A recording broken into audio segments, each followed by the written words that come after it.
Good day everyone. For today's video, we're going to solve a problem solving about stresses. So the first problem is a bar with a cross-sectional area of 500 millimeters squared is pulled by a force of 50,000 Newton. Calculate the stress. So the solution. So may tao na to ang stress.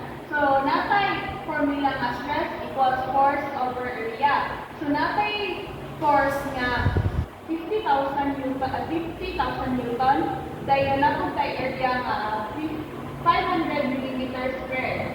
So i-calculate rin mo na siya sa mga kuha ta og 100 gigapascal.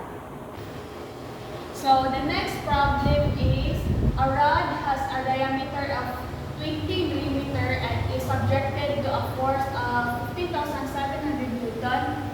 Find the stress. So, ang paitan na to is ang stress. So, first is makuha sa kaog area. Kaya wala pa nun kay insakto nga area dire. So, ang formula sa area is pi over 4 times d squared. So, natay, i-calculate na to is pi, ay natay diameter nga 20 mm.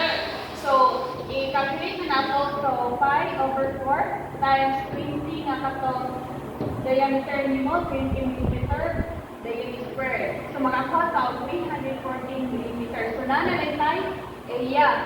So mag-solve sa delta sa pagmakuha na to ang stress. So we have a force na 15,700 Newton og katulad area nga 314 mm. So i-solve mo siya, makuha na to ang stress na 50 megapascal.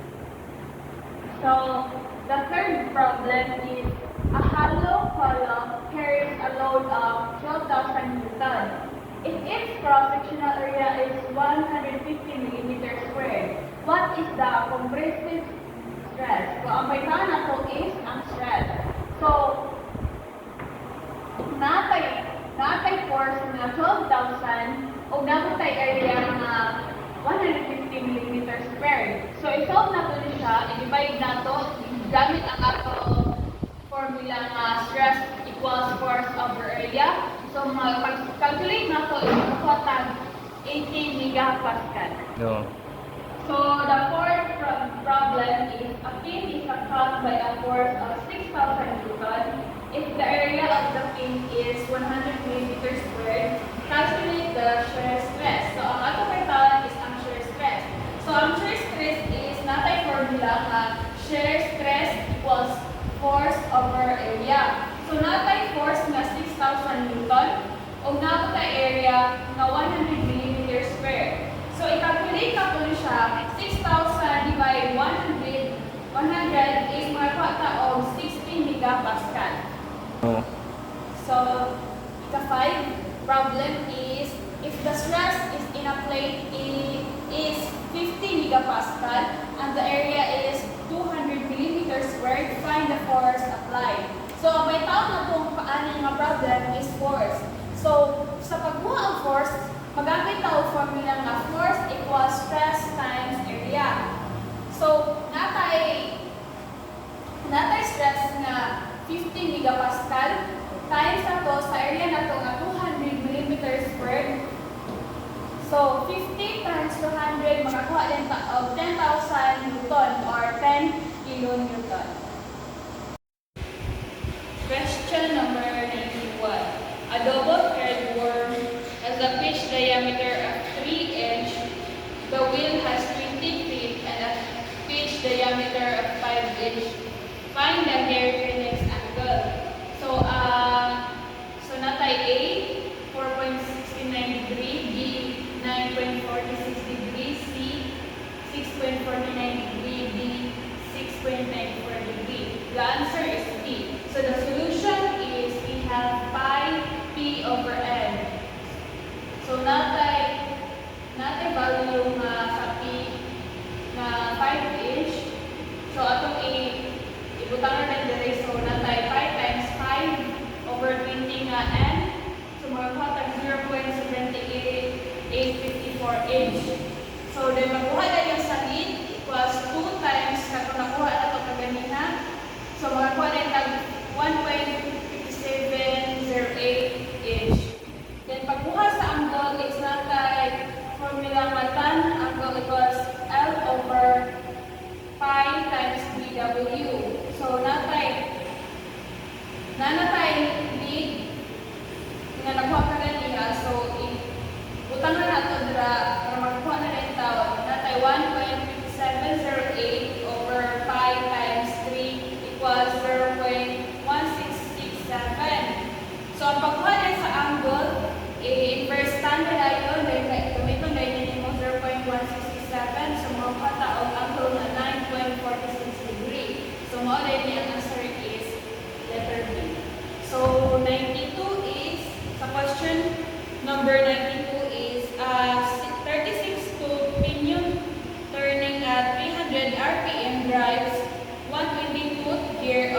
14.5 degree involves full depth pressure angle. Determine the RPM of the driving gear. So the solution is natay A equals 60 RPM, B is 45 RPM, C is 75 RPM, D is 90 RPM. So the answer is D, 90 RPM. So the solution is natay speed ratio equals 120 over 36 equals 333. Next step is pagkuha na din sa speed of driving gear na pinita sa problem is 300 over 3.333. So makakuha din ta of 90 RPM. So the question 93 is, if two parallel shafts are connected by cylinder and pure rolling contact and are turning in the same direction and having a speed ratio of 2.75, what is the center distance of the two shafts, assuming that the diameter of the smaller cylinder is 22 cm?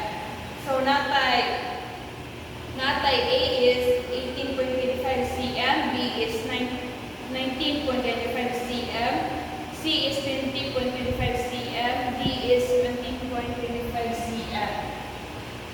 So the answer is D, 19.25 cm. So the solution is pagkuha sa speed ratio is dito over D1. So equals dito 2.75 times 22, so makakuha tag 60.5. Next step is D1 plus D2 over 2 equals 22 plus 60.5 over 2. So makakuha na ito of 41.25 cm. So ang opposite niya ani is D2 minus D1 over 2. So pag buhanin mo siya ani is makakuha tag 19.25 cm. So next is the question 94 is estimating the actual endurance strength of steel parts. One of the factors to be considered is the material factor. Which of the following is the recommended materials factor for cast steel?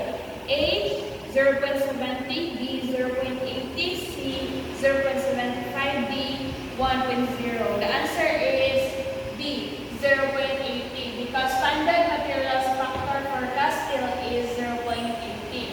So, lastly, the 95 question is, how do you call the level of stress that the part will permitted to see under operating condition?